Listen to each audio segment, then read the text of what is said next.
Story মেনিয়াতে আপনাদের আবারও স্বাগতম। আজ আমরা শুনব লেখক অনিশ দাস অপু রচিত হরর সাসপেন্স গল্প অশুভ ছায়া। গল্প শুরুর আগে আমার শ্রোতা বন্ধুদের উদ্দেশ্যে কিছু কথা। যদি আমার গল্পগুলো শুনে আপনাদের ভালো লেগে থাকে তাহলে আমাদের চ্যানেলটি সাবস্ক্রাইব করে দেবেন। আমার এই চ্যানেলটিতে আমি action, adventure, science fiction, historical novel এবং হরর গল্প নিয়ে প্রত্যেক সপ্তাহে আপনাদের সামনে হাজির হব। তাই এই সব ধরনের গল্প শুনতে ঝটপট আমাদের চ্যানেলটি সাবস্ক্রাইব করে রাখুন। তাহলে চলুন আর দেরি না করে শুনে আসি অনিশ দাস অপু রচিত হরর সাসপেন্স গল্প অশুভ ছায়া।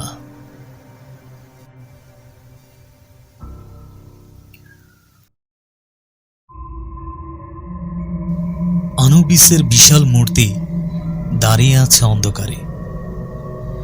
ওর অন্ধ চোখ শত সহস্র বছরের অসীম আধার সয়ে আসছে। হাজার বছরের ধুলো জমেছে পাথুরে ভ্রুতে।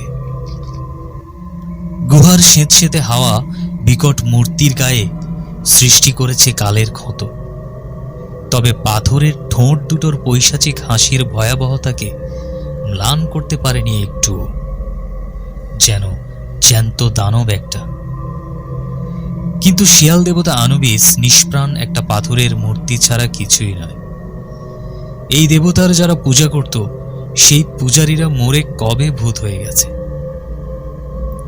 এই গুহার চারপাশে যেন মৃত্যুর ছায়া। এই ছায়া যেন ঘুরে বেড়ায় আনুবিসকে ঘিরে। ঘাপটি মেরে আছে মমির কফিনে, গা মিশিয়ে আছে শতাব্দী প্রাচীন মেঝের ধুলোর স্তূপে। মৃত্যু এবং অন্ধকারের এই ভয়াল রাজ্যে আলোর প্রবেশ নিষেধ।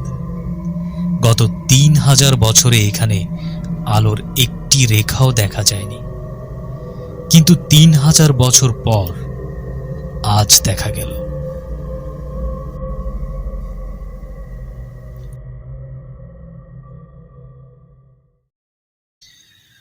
গুহাগুলোর শেষ মাথায় ঝনঝন শব্দ শোনা গেল। কারা যেন 30 শতকের পুরনো লোহার গেট খুলে ফেলল। তারপর খোলা দরজা দিয়ে ভেতরে প্রতিফলিত হলো মশালের আলো। এরপর ভেসে এলো মানুষের গলা। ব্যাপারটা রোমহর্ষক এবং অদ্ভুত।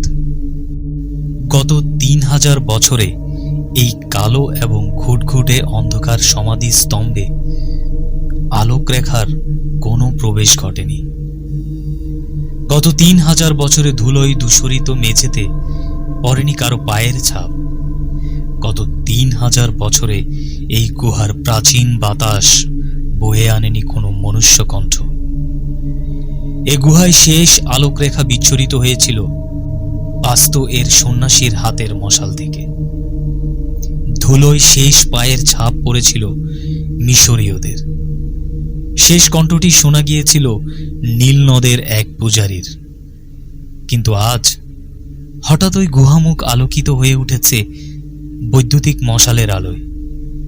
মেঝেই বুট জুতোর শব্দ আর বাতাসে পুরুষালী ইংরেজ কণ্ঠ।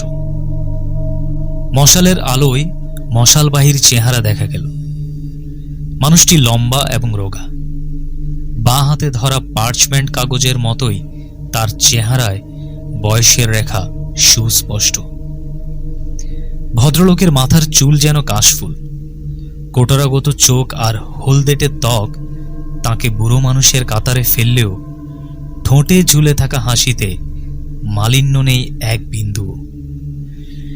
যুবকের আত্মপ্রত্যয় এবং দৃঢ় সংকল্প যেন ধারণ করে আছে ওই হাসি। তার ঠিক পেছনেই এক তরুণ, হুবহু বৃদ্ধের চেহারা। বোঝাই যায় যুবক বৃদ্ধের সন্তান। আমরা তাহলে ঠিক জায়গায় এসে পড়েছি, উত্তেজিত হয়ে বলল তরুণ। হ্যাঁ হ্যাঁ খোকা, এসেছি, হাসি মুখে জবাব দিলেন বাবা। বাবা দেখো, ওই যে সেই পাথরের মূর্তি, ম্যাপে যেটা নাম লেখা ছিল।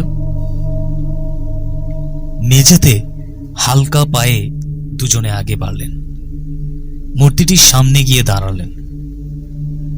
স্যার রোনাল্ড বার্টন হাতের মশালটা উঁচিয়ে ধরলেন শিয়াল দেবতাকে ভালো করে দেখার জন্য। পিটার বার্টন তাঁর পাশে দাঁড়িয়ে চোখ তুলে চাইল কদাকার চেহারাটার দিকে। অনেকক্ষণ ধরে দুজনে খুঁটিয়ে দেখলেন বিশাল মূর্তিটাকে। দরজা দিয়ে আসা দমকা হাওয়া অ্যানুবিসের গা থেকে অনেকটা ধুলো উড়িয়ে নিয়ে গেছে। মশালের আলোয় চকচক করছে ওটার গা। 12 ফুট লম্বা মানুষ আকৃতির কুকুরমুখ ওই শেয়াল দেবতার গোটা অস্তিত্বে অশুভ এবং ভয়ঙ্কর কি যেন একটা আছে। মূর্তিটা লম্বা হাত দুটো অভিশাপ দেওয়ার ভঙ্গিতে উঁচিয়ে আছে, যেন কেউ তার শান্তি ভঙ্গ করতে এলে লাফ দিয়ে বহিরাগতকে ধ্বংস করে ফেলবে।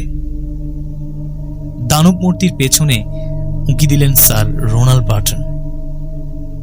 খালি একটা কুলুঙ্গি ছাড়া কিছুই নেই ওখানে। মূর্তির হাসিটা দারুণ জীবন্ত মনে হলো। পাথরের চোখ দুটো যেন সতর্ক করে দিচ্ছে, সাবধান, কাছে এসো না। দুজনের কেউ কথা বলছে না, তবে দুজনেরই কেমন অস্বস্তি হচ্ছে। গুমোট দম বন্ধ করা অবস্থা। আলো ছায়ার এই গুহায় কিসের যেন অশুভ সংকেত বুকে কাঁপন ধরিয়ে দেয়। শেষ পর্যন্ত নীরবতা ভাঙলেন স্যার বার্টন নিজেই। ঠিক আছে খোকা, সারাদিন এটার দিকে তাকিয়ে থাকলে কোনো ফায়দা হবে না। আমাদের এখন অনেক কাজ বাকি। ম্যাপটা একবার দেখে নিয়েছিস তো? দেখেছি বাবা, মৃদু গলায় জবাব দিল ছেলে। বাপের মতো গমগমে কণ্ঠ নয়। এখানকার বাতাসে দম নিতে তার কষ্ট হচ্ছে, কেমন নর্দমার গ্যাসের গন্ধ।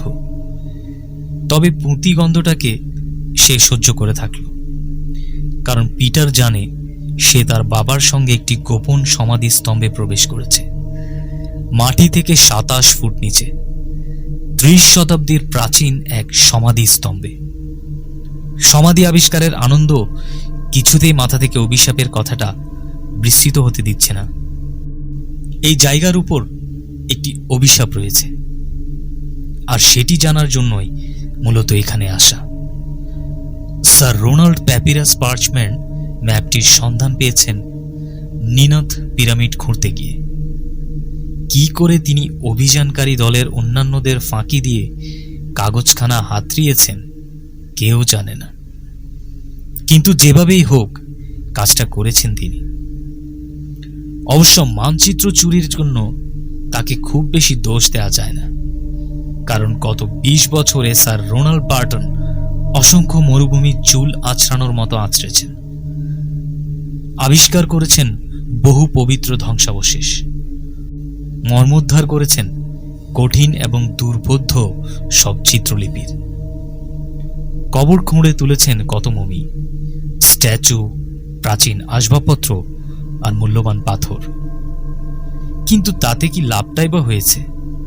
যে সরকারের জন্য, দেশের জন্য, পুরাতত্ত্বের সমৃদ্ধির জন্য এত পরিশ্রম করেছেন তিনি, রক্ত পানি হয়ে গেছে খাটতে খাটতে। সেই দেশ কিংবা সরকার তো তাকে কিছু দেয়নি, অন্তত পুরাতত্ত্ব বিভাগের প্রধানের আসনে অধিষ্ঠিত করার সম্মানটুকু পর্যন্ত দেখায়নি।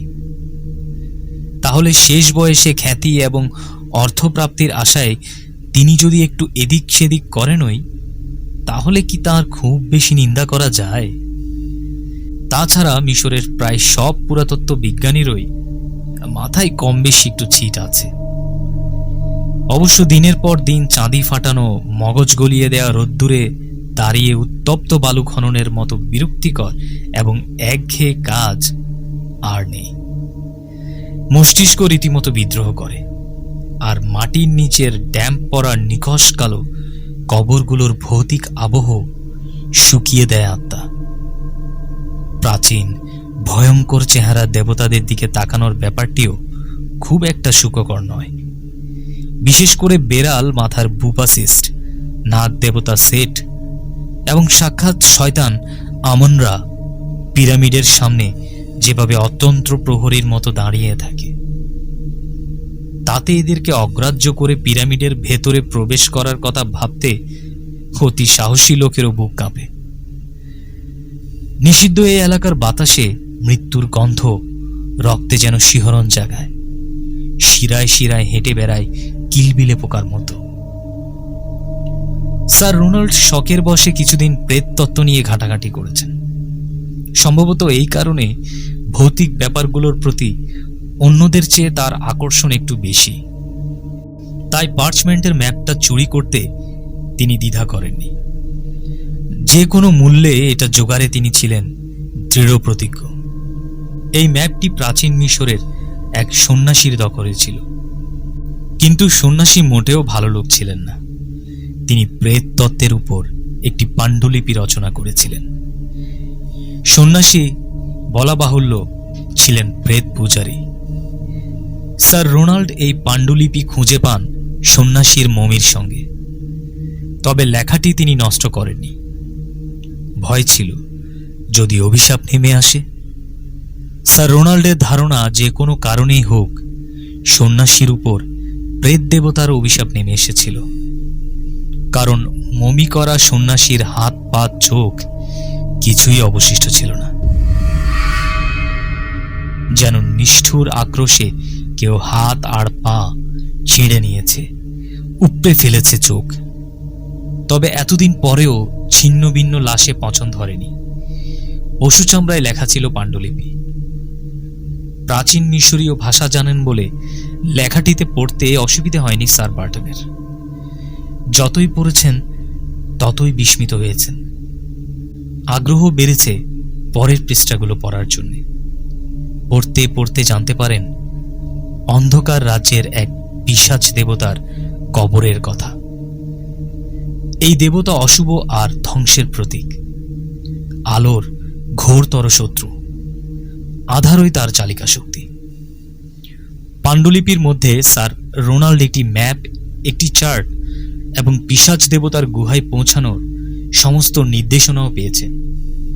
পিটার বার্টনের মনে আছে সেই রাতের কথা, যে রাতে বাবা দুর্বোধ্য ওই পাণ্ডুলিপি ইংরেজিতে অনুবাদ করে ওকে পড়িয়ে শুনিয়েছিলেন। মনে পড়ে বাবার চোখ কিরকম ঝিকমিক করছিল, যেন বুকের ভেতর থেকে উঠে আসছিল কথাগুলো। এবং মানচিত্রের নির্দেশনা অনুযায়ী তুমি দেখতে পাবে সমাধির প্রভুকে, যিনি তাঁর উপাসক এবং ধনরত্ন নিয়ে চিরনিদ্রায় শুয়ে আছেন। শেষ শব্দটা উচ্চারণ করার সময় উত্তেজনায় স্যার রোনাল্ডের কণ্ঠ যেন বসে গিয়েছিল। এবং প্রবেশের রাতে তোমাকে অবশ্যই শিয়াল দেবতার উদ্দেশ্যে 3টি শিয়ালকে উৎসর্গ করতে হবে এবং তাজা রক্ত খেতে দিতে হবে শুষ্ক বালুকে। তারপর নেমে আসবে অসংখ্য ক্ষুধার্ত বাদুড়। এরা শিয়ালগুলোকে ভক্ষণ করবে এবং রক্ত নিয়ে চলে যাবে অন্ধকার জগতে পিতা সেট এর উদ্দেশ্যে। এ স্রেফ কুসংস্কার, বলেছিল পিটার। বাজে কথা বলিস না। পিটারকে ভর্ৎসনা করেছিলেন স্যার রোনাল্ড। এই রচনার প্রতিটা জিনিস আমি তোকে ব্যাখ্যা করতে পারি, বোঝাতে পারি, কিন্তু তাতে তোর ক্ষতি ছাড়া লাভ হবে না। পিটার আর কিছু না বলে শুনে গেছে। বাইরের চত্বরে আসার পর তুমি দরজাটা দেখতে পাবে। দরজার গায়ে প্রভুর চিত্রাঙ্কিত প্রতীক। প্রতীকটির সপ্তম মস্তকের সপ্তম জীবটি ছড়ি দিয়ে খুঁচিয়ে দরজা থেকে ছুটিয়ে আনবে। তারপর খুলে যাবে দরজা এবং সমাধি কক্ষে ঢোকার অধিকার একমাত্র হবে তোমারই। ভেতরের চত্বরে যেতে তোমাকে গুনে গুনে 33 বার পা ফেলতে হবে। তারপরে তুমি সোজা গিয়ে উপস্থিত হবে আনুবিসের মূর্তির সামনে, যার আরেক নাম পথ প্রদর্শক। আনুবিস, এটা মিশরীয়দের এক দেবতার নাম না? অবাক হয়ে জানতে চেয়েছে পিটার। তারপর বাবা পাণ্ডুলিপি দেখে ছেলের প্রশ্নের জবাব দিয়েছেন। প্রভু অ্যানুবিসের হাতে আছে জীবন এবং মৃত্যুর চাবিকাঠি। তিনি গুপ্ত কার্নেটারকে পাহারা দেন এবং কেউ তাঁর অনুমতি ছাড়া অবগুণ্ঠন উত্তোলন করতে পারেন না। এই শেয়াল দেবতাকে যদি কেউ বন্ধু ভেবে থাকে তাহলে সে মহা ভুল করবে, কারণ তিনি বন্ধু নন, অ্যানুবিস ছায়ার দেবতা, আর এজন্যেই তিনি সকল রহস্য গোপন রাখেন। বহু আগে যে দিনের হিসেব কেউ জানে না, সেই সময় প্রভু অ্যানুবিস মানুষের সামনে প্রথমবারের মতো উপস্থিত হয়েছিলেন। দেবতার মধ্যে তিনি প্রথম এক বিশেষ চেহারায় তাঁর প্রকৃত রূপে হাজির হন। তার সেই বিশেষ চেহারা তুমি দেখতে পাবে ভেতরের বারান্দার শেষ মাথায়। দেখতে পাবে পথ প্রদর্শকের আসল চেহারা। সাংঘাতিক ব্যাপার তো, বিড়বিড় করে বলেছে পিটার। ব্যাপারটা সত্যি হলে কি অবস্থা হবে চিন্তা করো একবার। শেয়াল দেবতার বিকট চেহারার আসল রূপ সামনাসামনি দেখার কথা ভাবা যায়?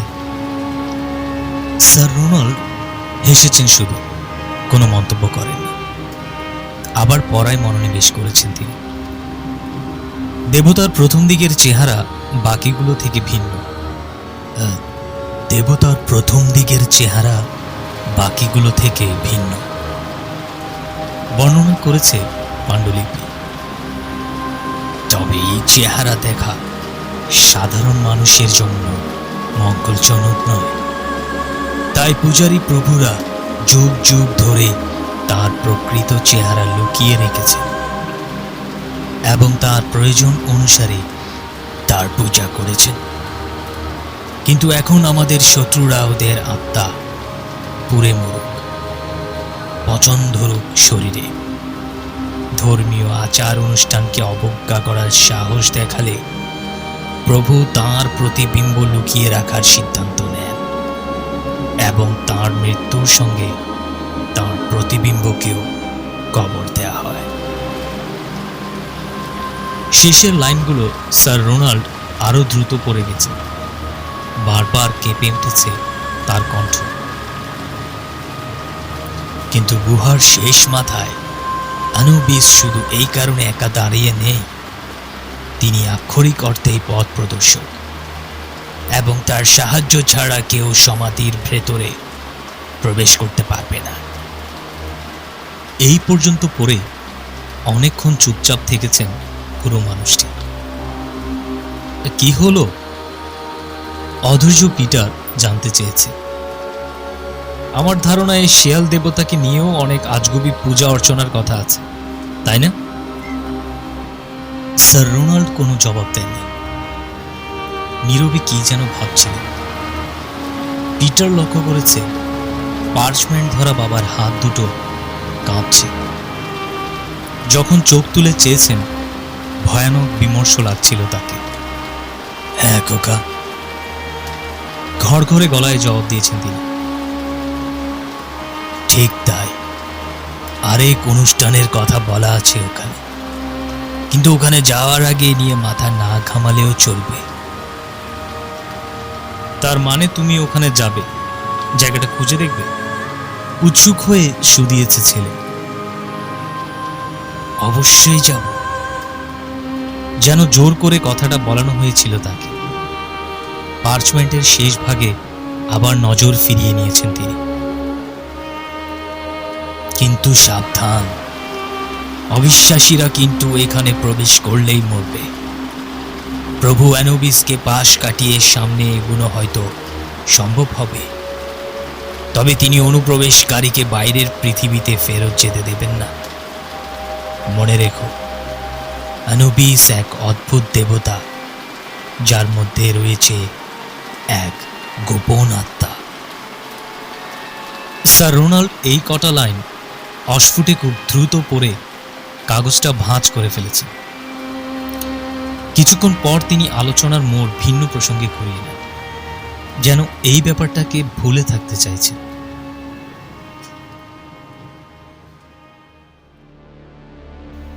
পরের সপ্তাহ বাপ ছেলের কেটে যায় দক্ষিণে অভিযানের জন্য জোগাড় যন্ত্রে। পিটার অবাক হয়ে লক্ষ্য করে বাবা যেন তাকে কেমন এড়িয়ে চলছেন। একান্ত প্রয়োজন না হলে কথা বলেন না, শুধু ভ্রমণ বিষয়ক আলোচনা হলে দুজনের কথা হয়। কিন্তু পিটার কিছুই বলেনি। তার প্রশ্ন, বাবা নীরবে সেদিন কি পড়েছিলেন, কেন তার হাত কাঁপছিল, কেনই বা হঠাৎ অন্য প্রসঙ্গে তিনি চলে গিয়েছিলেন। আর পার্চমেন্টটা নিয়ে এত ঢাক ঢাক গুড়গুড় কেন? পাণ্ডুলিপির শেষে যে অভিশাপের কথা বলা হয়েছে, আসলে সেটা কি? পিটারের মাথায় প্রশ্নগুলো কদিন বেশ কুটকুট করে কামড়ালেও ধীরে ধীরে এটার কথা ভুলে যায় সে। অনেকটাই দূর হয় ভয়। ভ্রমণের জন্য দুজনের ব্যস্ততা এতই বেড়ে যায় যে অন্য কোনো কিছু নিয়ে চিন্তা করার সময় তাদের ছিল না। আসল জায়গায় পৌঁছার পর এলাকাটার নির্জনতা চারদিক থেকে চেপে বসে পিটারকে। আবার ফিরে আসে সে ভয় এবং দুশ্চিন্তা। স্যার রোনাল্ড একবার তাকে মিশরীয়দের প্রেততত্ত্বের উপর কিছু কথা বলেছিলেন। প্রধান ধর্মযাজকের অনেক আশ্চর্য গল্প শুনেছে সে তার বাবার কাছে। এটা তাদের সেই জন্মস্থান। পিটারের দু একজন বন্ধুর সবাই অভিশাপের ব্যাপারটি বিশ্বাস করত। এদের প্রত্যেকের মৃত্যু ঘটেছে অদ্ভুতভাবে। এছাড়াও রয়েছে তুতানখামেন এবং পট মন্দিরের রোমহর্ষক ঘটনা। গভীর রাতে তারা জ্বলা আকাশের দিকে তাকিয়ে এসব গল্প মনে করত। সামনে তার জন্য না জানি কি বিপদ ওঁত পেতে আছে ভেবে শিউরে উঠত। তারপর মানচিত্রে চিহ্নিত নির্দিষ্ট জায়গায় স্যার রোনাল্ড তাঁবু বসালে নতুন আরেক অশুভ সংকেতের সূচনা হয়। আস্তানা গাড়ার প্রথম রাতেই স্যার রোনাল্ডকে তাঁবুর পেছনের দিকের পাহাড়ে একা যেতে দেখে কৌতূহলী হয়ে ওঠে পিটার। বাবার হাতে রশি বাঁধা একটি সাদা ছাগল এবং মস্ত ধারালো ছুরি দেখে সন্দেহ আরো বেড়ে যায়। পিছনে এসে তারপর ঘটে সেই ঘটনা। ছাগলটি জবাই করেন স্যার রোনাল্ড। অবোধ পশুটার ফিনকি ছোটা রক্ত মুহূর্তে শুষে নেয় শুকনো বালু। বাবার চোখে তখন কসাইয়ের উৎকট উল্লাস। পিটার ভয় পাচ্ছিল, ভেবে বাবা তার উপস্থিতির কথা জেনে গেলে হয়তো আর তাকে সঙ্গে নিতে রাজি হবেন না। তবে বাবার আচরণে কেমন খ্যাপামো একটা ভাব তাকে অস্বস্তিতে ফেলে দেয়। কিন্তু বাবার কাছে বলি বলি করেও সে জিজ্ঞেস করতে পারছিল না পার্চমেন্টের সেই রহস্য নয় গোপন অভিশাপ নিয়ে। মাঝরাতের ওই ঘটনার পরদিন স্যার রোনাল্ড চার্ট দেখে বলেন, এখন খনন শুরু করা চলে। ম্যাপে চোখ রেখে বালিতে প্রতিটি পা মেপে তিনি তার লোকদের কাজ চালিয়ে যেতে বলেছেন। সন্ধ্যার দিকে 10 ফুট বেসার্ধের বিরাট একটি গর্ত খোঁড়ার কাজ শেষ হয়ে যায়, যেন হাঁ করে আছে কোনো দানব মুখ। খনন পর্ব শেষ হতেই স্থানীয় শ্রমিকরা উল্লসিত চিৎকার দিয়ে জানায় গর্তের নিচে একটি দরজা দেখতে পেয়েছে তারা। টেনশনের চোটে পিটারের অবস্থা কাহিল। বাবা ওকে নিচে নামতে বলেছেন। সামনে ভীষণ বিপদ, ষষ্ঠ ইন্দ্রিয় বলে দিচ্ছে পিটারকে। কিন্তু বাবাকে যেতে নিষেধ করার সাহস তার নেই। যাব না কথাটি উচ্চারণ করতে পারেনি সে, কারণ তার ভয় এতে প্রচন্ড রেগে গিয়ে স্যার রোনাল্ড কোনো অঘটন ঘটিয়ে ফেলতে পারে। বিশ্রী পেট গুলিয়ে ওঠা গর্তটার মধ্যে প্রবল অনিচ্ছা সত্ত্বেও বাবার সঙ্গে নেমে পড়ে পিটার।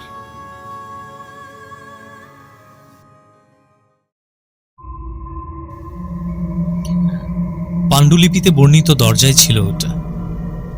দরজার গায়ে ঠিক মাঝখানে মিশরীয়দের 7 প্রধান দেবতার মাথার ছবি: অসিরিস, ইসিস, রা, বাস্ত, থত, সেট এবং আনুবিস।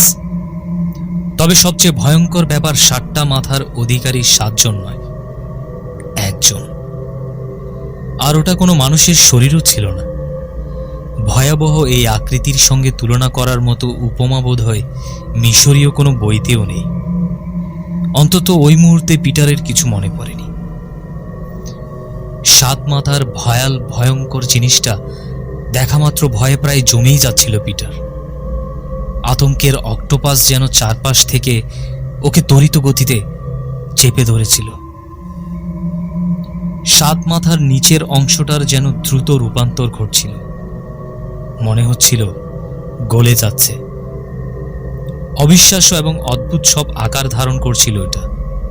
কখনো ওটাকে মনে হয়েছে সর্পিনী, মায়াবিনী, মেডুসা, কখনো বিশাল বিকট ভ্যাম্পায়ারের ফুলের চেহারা ধারণ করেছে। ছড়িয়ে দিয়েছে বিরাট পাতা, যেন রক্ত তৃষায় বাতাসে দুলছিল। তারপরই চোখের পলকে ওটা পরিণত হয়েছে একদলা চকচকে রূপালী খুলিতে। আবার পরক্ষণে রূপালী খুলির রূপান্তর ঘটেছে নিখিল বৃষ ব্রহ্মাণ্ডের অজস্র তারকা আর গ্রহসহ। এ যেন এক দুঃস্বপ্ন। কোনো শিল্পীর পক্ষে এমন বীভৎস ছবি আঁকা সম্ভব নয়। একমাত্র শয়তানের পক্ষেই এই কাজ সম্ভব। 7 মাথার দিকে তাকিয়ে থাকতে থাকতে প্রায় সম্মোহিত হয়ে পড়েছিলেন পিটার। বাস্তবে ফিরে আসে বাবার ডাক শুনে। স্যার রোনাল্ড সকালবেলাতেও কাঠখড়টা ব্যবহার করলেও এখন তার চেহারা আমূল বদলে গেছে। রীতিমতো উৎসুক গলায় তিনি ঘোষণা করেন, এটাই সেই দরজা। এই দরজার কথাই পার্চমেন্টে লেখা আছে। এখন বুঝতে পারছি প্রিন্স তাঁর শয়তানের পূজা অধ্যায়ে কিসের কথা বলতে চেয়েছেন। ওই অংশে তিনি দরজায় প্রতীকের কথা উল্লেখ করেছেন। যাজ্ঞে, কাজ শেষ হবার পর আমরা এটার কয়েকটা ছবি তুলব। আশা করি ছবি নিয়ে নিরাপদে ফিরতে পারবো। স্থানীয়রা কোনো ঝামেলা করবে না। স্যার রোনাল্ডের কণ্ঠে খুব বেশি উৎসাহের সুর। ব্যাপারটা ভালো লাগলো না পিটারের, বরং ভয়ই হলো। হঠাৎ মনে হলো সে তার বাবাকে খুব কম চেনে। বাপের সাম্প্রতিক গোপন কর্মকাণ্ড সম্পর্কেও সে কত কম জানে। গত রাতেও সে তার বাবাকে দেখেছে একটা সমাধি কক্ষ থেকে বেরিয়ে আসতে, হাতে মরা বাদুড়। বাবাকে পাগল সন্ন্যাসীদের মতো মনে হচ্ছিল। বাবা কি সত্যি এসব ছাইপাশ বিশ্বাস করেন?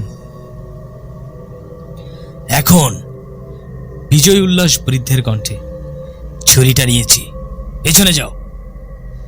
ভীত বিস্মিত চোখে পিটার দেখল বাবা ছুরির ডগাটা 7ম মাথা অর্থাৎ অ্যানোবিসের নিচে গাঁথলেন।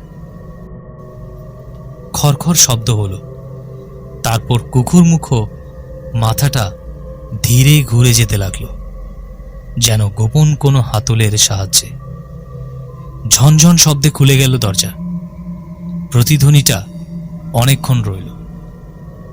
একটা তীব্র ঝাঁঝালো গন্ধ নাকে বাড়ি খেল। গন্ধটা নাক সয়ে এলে স্যার রোনাল্ড দ্রুত পা রাখলেন ভেতরে, সঙ্গে পিটারও। পাণ্ডুলিপির নির্দেশ অনুযায়ী গুনে গুনে 33 পা এগোলেন। তারপর মুখোমুখি হলেন আনুবিসের। মশালের আলোয় পিটারের মনে হলো মূর্তিটার গায়ের রং পাল্টে যাচ্ছে। ঠোঁটের হাসিটা হঠাৎই যেন অদৃশ্য হয়ে গেল। কঠিন হয়ে উঠল চেহারা। 2 ঠোঁটে ফুটল প্রবল নিষ্ঠুর ভাব। হাঁ করে আনুবিসের এই পরিবর্তন দেখছে পিটার। চমক ভাঙল স্যার রোনাল্ডের ডাকে। শোন খোকা, সেদিন রাতে পার্চমেন্টের সমস্ত কথা তোকে বলিনি। তোর নিশ্চয় মনে আছে, একটা অংশ আমি মনে মনে পড়ছিলাম। হ্যাঁ, ওই অংশটা। তোকে জানতে না দেওয়ার পেছনে অবশ্যই কারণ ছিল, কারণ পুরোটা জানলে তুই হয়তো ভুল বুঝে এখানে আসতে চাইতি না। তাই সব কথা বলার ঝুঁকিটা ওই সময় নিতে চাইনি। তুই জানিস না পিটার, এই মুহূর্তটি আমার কাছে কতখানি গুরুত্বপূর্ণ।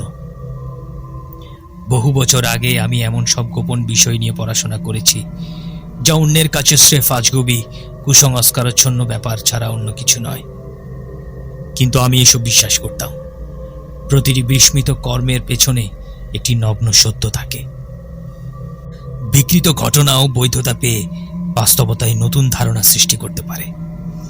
আর এই ধরনের কোনো ঘটনার সন্ধানে আমি বহুদিন নিরলস কাজ করেছি।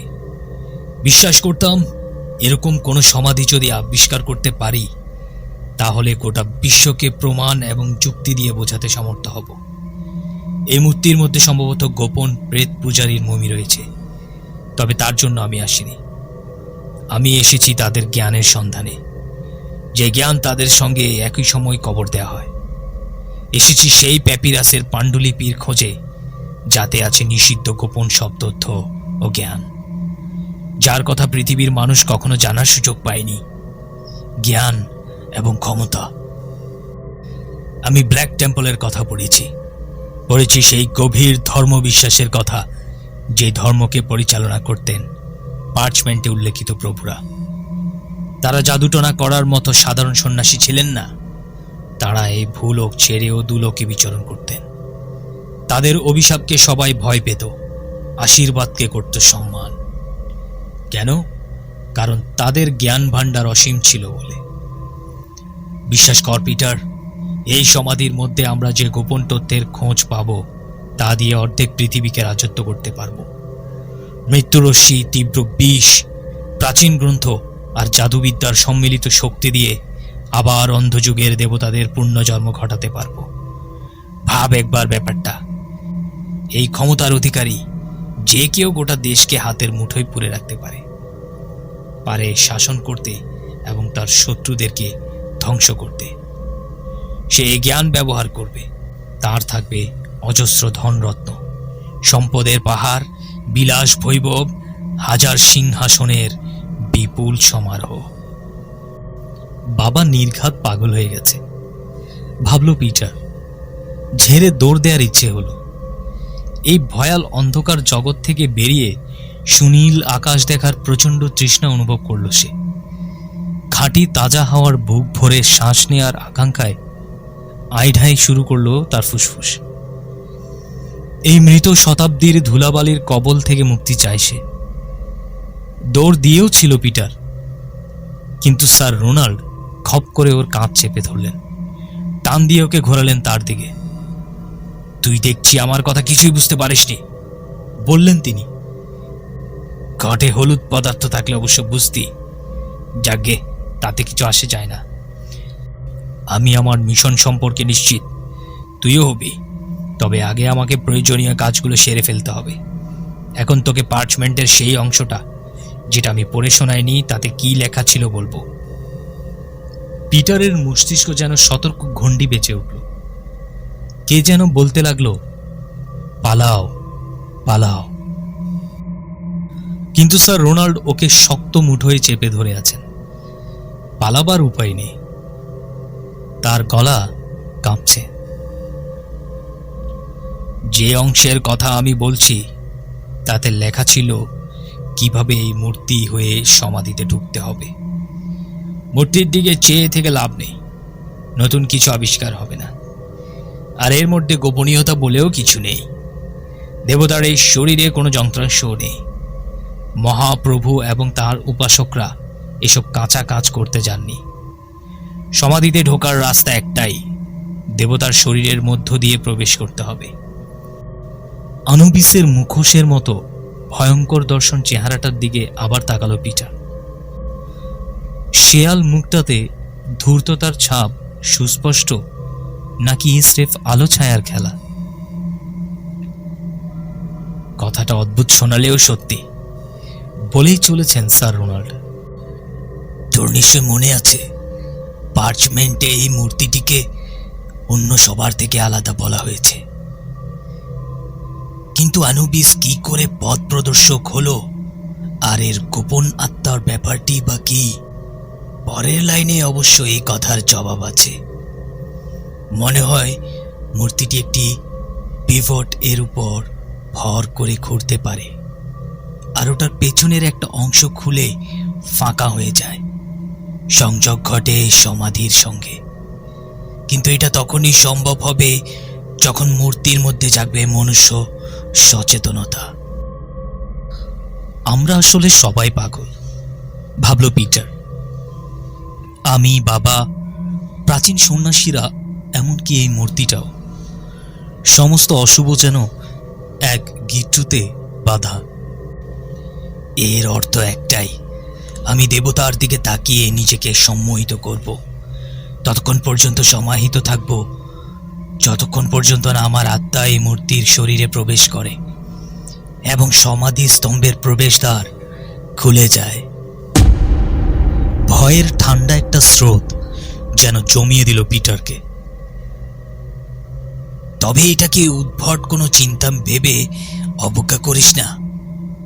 যোগীরা বিশ্বাস করেন এভাবে অন্যের শরীরে প্রবেশ করা সম্ভব।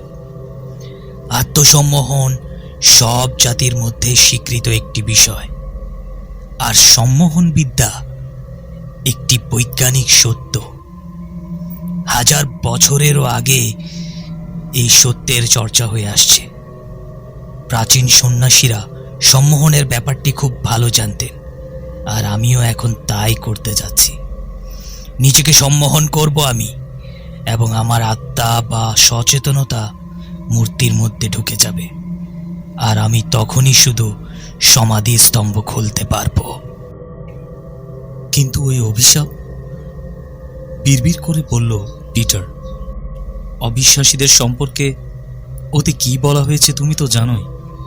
যারা বিশ্বাস করে না যে প্রভু আনুবিস এই সমাধি স্তম্ভের পথ প্রদর্শকই শুধু নয়, রক্ষাকর্তাও বটে। এই অবিশ্বাসীদের উপর অভিশাপ নেমে আসার কথাও তো বলা হয়েছে। তার কি হবে? আরে দূর দূর, ওসব খেলো কথা। স্যার রোনাল্ড দৃঢ় গলায় বললেন, সমাধি লুটেরাদের ভয় দেখাতে ওসব অভিশাপ টভিশাপের কথা বলা হয়েছে। যা থাকুক কপালে, ঝুঁকি আমি নেবই। তুই শুধু দেখ আমি কি করি। আমি যখন সম্মোহিত হয়ে পড়ব তখন মূর্তিটা নড়ে উঠবে এবং ওটার নিচের অংশটা খুলে যাবে। সঙ্গে সঙ্গে তুই ভেতরে ঢুকে যাবি। তারপর আমাকে জোরে ঝাঁকুনি দিলেই আমি আবার আগের অবস্থায় ফিরে আসব। বাবার আদেশ অমান্য করতে পারল না পিটার। মশালটা উঁচু করে ধরল। আলো সরাসরি বিচ্ছুরিত হতে লাগলো আনুবিসের মুখের উপর। চুপচাপ দাঁড়িয়ে রইল পিটার। দেখল বাবা শিয়াল দেবতার চোখে চোখ রেখেছেন, পাথরে ঠান্ডা দুজোড়া চোখ। দৃশ্যটা ভয়ঙ্কর। দুজন মানুষ, 12 ফুট লম্বা এক দেবতা, মাটির নিচে এক অন্ধকার ঘরে পরস্পরের দিকে কঠিন চোখে তাকিয়ে আছে। স্যার রোনাল্ডের ঠোঁট নড়তে শুরু করলো। প্রাচীন মিশরীয় স্রোত পাঠ করছেন। আনুবিসের কপালে আলো জ্বলজ্বল করছে। সেদিকে স্থির দৃষ্টিতে চেয়ে আছেন তিনি। আস্তে আস্তে তাঁর দৃষ্টি চকচকে হয়ে এলো। চোখে পলক পড়ছে না। তারাই ফুটে উঠল অদ্ভুত এক নিষ্প্রাণ জ্যোতি। হঠাৎ তাঁর শরীর একদিকে নুয়ে পড়ল, যেন পৈশাচিকভাবে সমস্ত শক্তি কেড়ে নেওয়া হয়েছে। আতঙ্কিত পিটার দেখল তার বাবার চেহারা বিবর্ণ হয়ে গেছে। তিনি হাঁটু ভেঙে পড়ে গেলেন মেঝের উপর, কিন্তু দেবতার চোখ থেকে একবারও দৃষ্টি ফেরালেন না। এভাবে কেটে গেল বেশ কটি মুহূর্ত। মশাল উঁচিয়ে রাখতে রাখতে পিটারের বাঁ হাতে ঝিঝি ধরে গেল। পিটার কিছু ভাবতে পারছে না। তার বাবাকে এর আগেও বহুবার আত্মসম্মোহন করতে দেখেছে সে, আয়না বা আলো নিয়ে, কিন্তু বদ্ধ ঘরে বিপদের কোনো আশঙ্কা ছিল না। আর এখানকার অবস্থা সম্পূর্ণ ভিন্ন। বাবা কি পারবেন মিশরীয় এই দেবতার শরীরে প্রবেশ করতে? যদি পারেনই তাহলে ওই অভিশাপ? প্রশ্ন দুটো বারবার আলোড়িত হতে থাকে পিটারের মনে, কিন্তু কোনো জবাবই পায় না। হঠাৎ ব্যাপারটা লক্ষ্য করল সে। প্রচণ্ড ভয়ে যেন জমে গেল। ওর বাবার চোখে মরা মানুষের চোখের শেষ চাহনি। সচেতন ভাবটা সম্পূর্ণ উধাও, কিন্তু দেবতার চোখ, অ্যানুবিসের দৃষ্টি এখন আর নিষ্প্রাণ এবং পাথুরে নয়। ভয়ঙ্কর মূর্তিটা জেগে উঠেছে। ওর বাবা তাহলে ঠিকই বলেছিলেন। কাজটা করেছেন তিনি। সম্মোহনের মাধ্যমে নিজের সচেতনতাবোধ মূর্তির মধ্যে প্রবেশ করিয়েছেন। কিন্তু এখন এরপর কি ঘটবে? বাবা বলেছিলেন তার আত্মা সরাসরি সমাধি স্তম্ভে প্রবেশের পথ খুলে দেবে। কই, সেরকম তো কিছুই ঘটছে না। কারণ কি? শঙ্কিত এবং ভীত পিটার উবু হয়ে পরীক্ষা করল স্যার রোনাল্ডের শরীর। নিস্তেজ, নিষ্প্রাণ একটা শরীর। মারা গেছেন স্যার রোনাল্ড বার্টন। ঝট করে পিটারের মনে পড়ল পার্চমেন্টের সে ভয়ঙ্কর সাবধানবাণী, যারা বিশ্বাস করবে না তারা মরবে। প্রভু আনুবিসকে পাশ কাটিয়ে সামনে অগ্রসর হওয়া হয়তো সম্ভব হবে, কিন্তু তিনি আর অনুপ্রবেশকারীকে বাইরের পৃথিবীতে ফেরত যেতে দেবেন না। মনে রেখো, আনুবিস এক অদ্ভুত দেবতা, যার মধ্যে রয়েছে এক গোপন আত্মা। গোপন আত্মা? কেঁপে উঠল পিটার। মশালটা উঁচিয়ে ধরে সোজা শেয়াল দেবতার চোখের দিকে চাইল। আনুবিসের ঠান্ডা পাথুরে চোখ দুটো জ্যান্ত, বৈশাচিকভাবে জলজল করছে অশুভ দেবতার দুই চোখ। ওদিকে তাকিয়ে থাকতে থাকতে হঠাৎই যেন উন্মাদ হয়ে গেল পিটার। ওর মাথা শূন্য হয়ে গেছে, কিছুই ভাবতে পারছে না। তার মাথায় দরাম দরাম বাড়ি খাচ্ছে শুধু একটাই ব্যাপার, তার বাবা মারা গেছেন, আর এই মৃত্যুর জন্য দায়ী এই মূর্তিটা। যেভাবে হোক বাবাকে হত্যা করে সে জীবন্ত হয়ে উঠেছে। বিকট চিৎকার দিয়ে সামনের দিকে ছুটে গেল পিটার বার্টন। দমাদম ঘুষি মারতে লাগলো পাথরের মূর্তির বুকে। হাত ফেটে রক্ত বেরোতে শুরু করলো। রক্তাক্ত মুঠিতে চেপে ধরল সে অ্যানুবিসের শীতল দুই পা, টানতে লাগলো যেন উল্টে ফেলবে, কিন্তু এক চুলও নড়ল না দানব মূর্তি। বিকট চোখে তাকিয়ে আছে সামনের দিকে। অশ্রাব্য গালিগালাজ শুরু করলো পিটার। বিভ্রান্ত দেখাচ্ছে ওকে, কি করছে নিজেও জানে না। মূর্তিটা যেন ওর দুর্দশা দেখে আনন্দ পাচ্ছে, ভেঙচি কাটছে। পাগলের মতো ওটার গা বেয়ে উঠতে শুরু করলো পিটার। থেকে থেকে ঝাঁকি খাচ্ছে ওর শরীর, ফোঁপাচ্ছে। বাবার কথা বলছে ফোঁপাতে ফোঁপাতে। চোখে খুনের নেশা, যেন ভেঙচি কাটা মুখটা ধ্বংস করে দেবে। আনুবিসের কাছে পৌঁছতে কত সময় লেগেছে জানে না পিটার। হঠাৎ ওর সম্বিত ফিরে এলো। লক্ষ্য করলো মূর্তিটা ঘাড়ের কাছে চলে এসেছে। পা ঝুলছে মূর্তির পেটের কাছে। উন্মাদ দৃষ্টিতে চেয়ে আছে ভয়ঙ্কর এবং জ্যান্ত চোখ দুটোর দিকে। হঠাৎ গোটা মুখটা যেন বেঁকে যেতে শুরু করলো। ফাঁক হয়ে গেল পাথরে ঠোঁট। বিশাল এক গহ্বরের সৃষ্টি হলো মুখে। নড়ে উঠল হাত।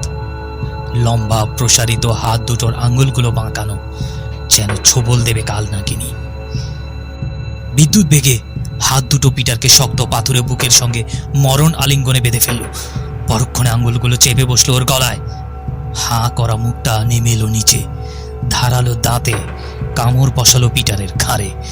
ফিনকি দিয়ে বেরিয়ে আসা উষ্ণ রক্ত ভিজিয়ে দিল প্রতিহিংসায় উল্লসিত 30,000 বছরের পুরনো অশুভ দেবতার মুখ।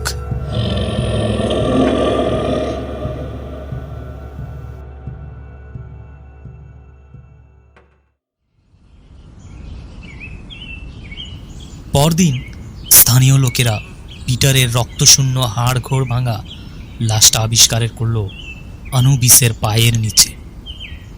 স্যার রোনাল্ডের প্রাণহীন দেহটাও তার পাশে চিত হয়ে আছে।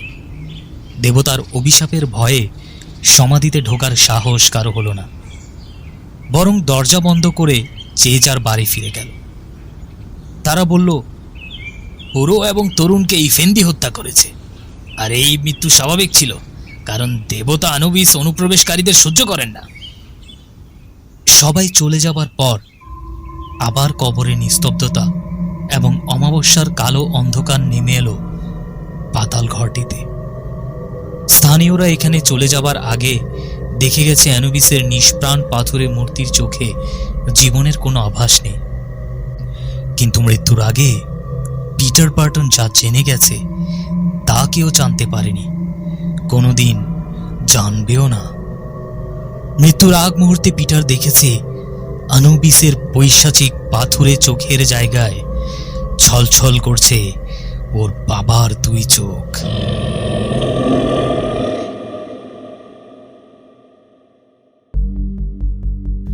শেষ হলো আমাদের আজকের হরর সাসপেন্স গল্প অশুভ ছায়া। আপনারা যদি এরকম গল্প আরো শুনতে চান তাহলে আমাদের চ্যানেলটি সাবস্ক্রাইব করে রাখবেন, আর আমাদের চ্যানেলটিকে আপনার বন্ধুদের মাঝে শেয়ার করে দেবেন। তাহলে আগামী গল্প শোনার আমন্ত্রণ জানিয়ে আজ আমি এখানে বিদায় নিচ্ছি। জামান, শুভরাত্রি।